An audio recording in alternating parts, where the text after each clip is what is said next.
Today's lecture is entitled, Is the Republican Party for Christians?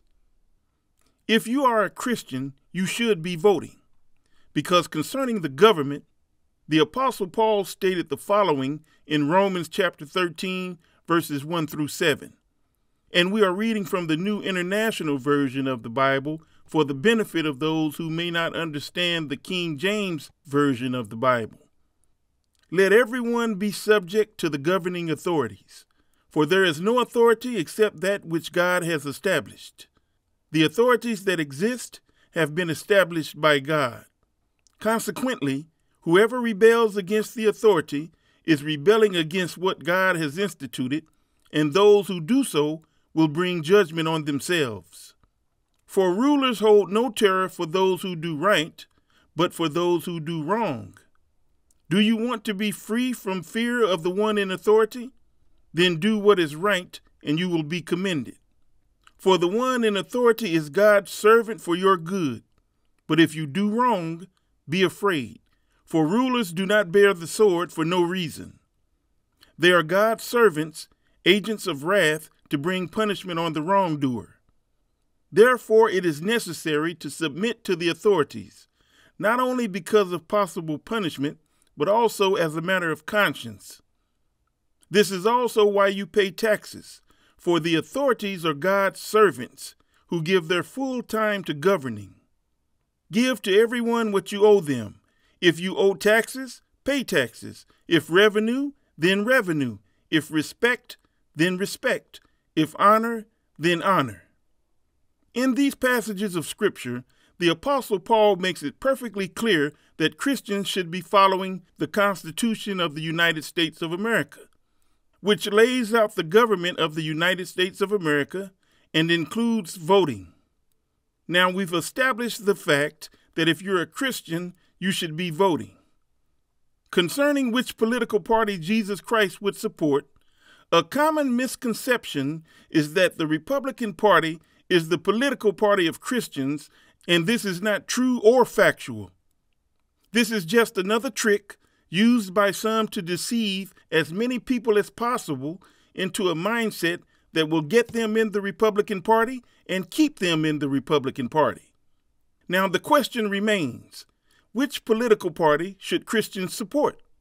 Should Christians support the Republican Party, or should Christians support the Democratic Party?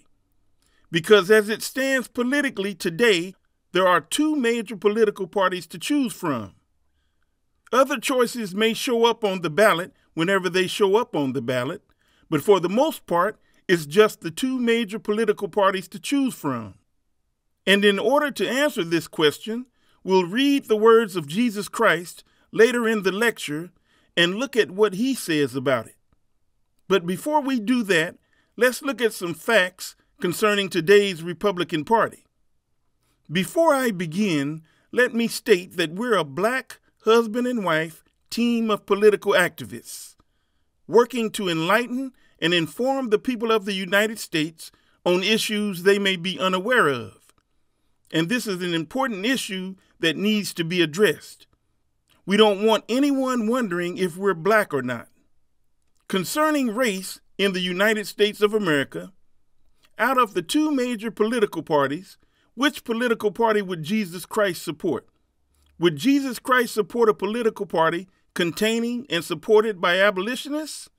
Or would Jesus Christ support a political party containing and supported by white supremacists?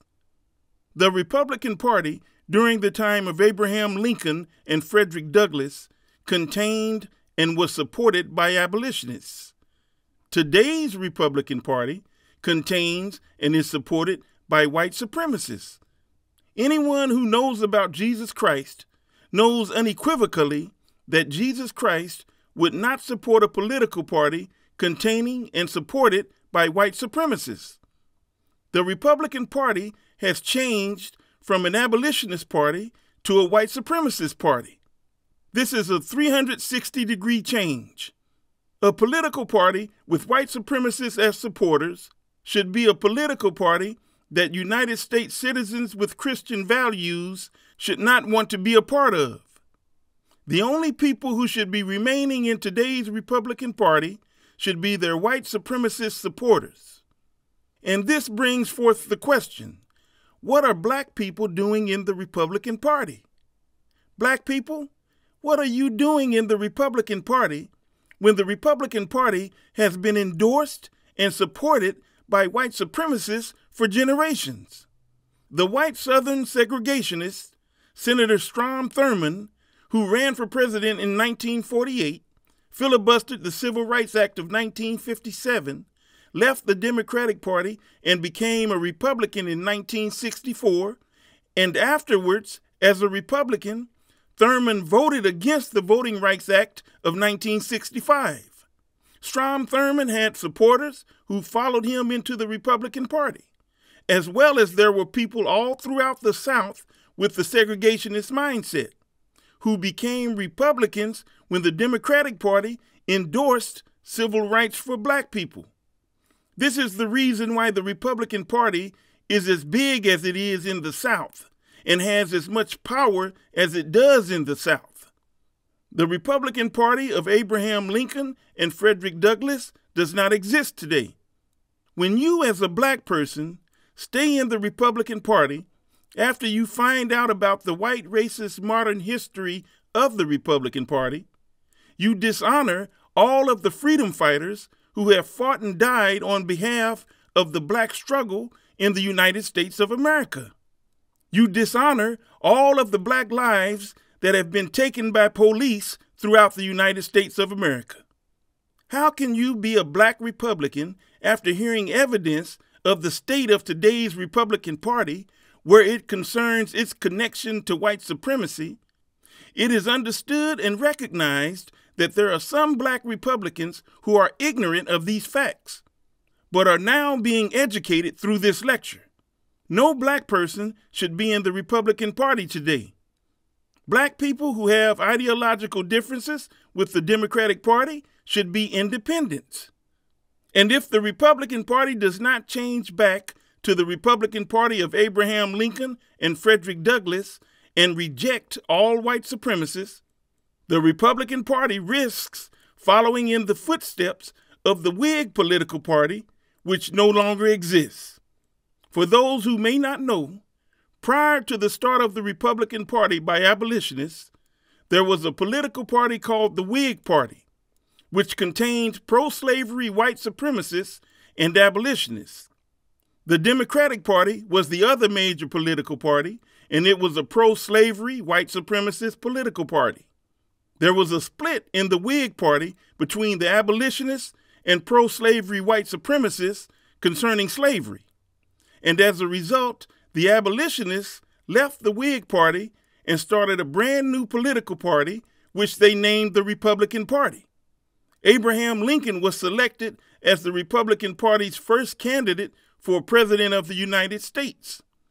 The popularity of the Republican Party grew as it replaced the Whig Party as the other major political party in the United States. The Whig Party eventually disappeared from existence, leaving the Republican Party and the Democratic Party as the two major political parties in the United States. Today's Republican Party is in the same shape the Whig Party was in back then before its collapse. Black people, white people who support the black struggle, and others who support the black struggle are going to start leaving the Republican Party because they want a nation where everyone is equal, and they refuse to be a part of a political party that has white supremacists as supporters. And once the split in the Republican Party happens, whether there's another political party formed to replace it or not, the Republican Party will eventually disappear from existence because there will not be enough white supremacists in the United States to sustain its power politically. Because once campaign finance reform is enacted and lobby reform is enacted, big money will have no place in politics, and as a result, capitalists and their corporations will not be able to buy political office, and the will of the people will finally control the United States as written in the United States Constitution. And anyone remaining in a Republican Party where the remaining supporters are mainly white supremacists should feel shame for being part of that political party.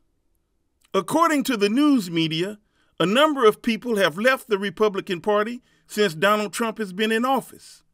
And since Donald Trump has a base of supporters in the Republican Party who will undoubtedly not leave the Republican Party, but will continue to support Donald Trump, there will continue to be a split in the Republican Party between those with the values of the Republican Party of Abraham Lincoln and Frederick Douglass and those with the values of Donald Trump. This split will continue to cause more and more people to leave the party, which will continue to hurt the Republican Party. Eventually, there may possibly be another political party started by someone which will replace the Republican Party as the other major political party in the United States. But until if or when that day happens, those who leave the Republican Party can become independents, which is what they should do if they have ideological differences with the Democratic Party.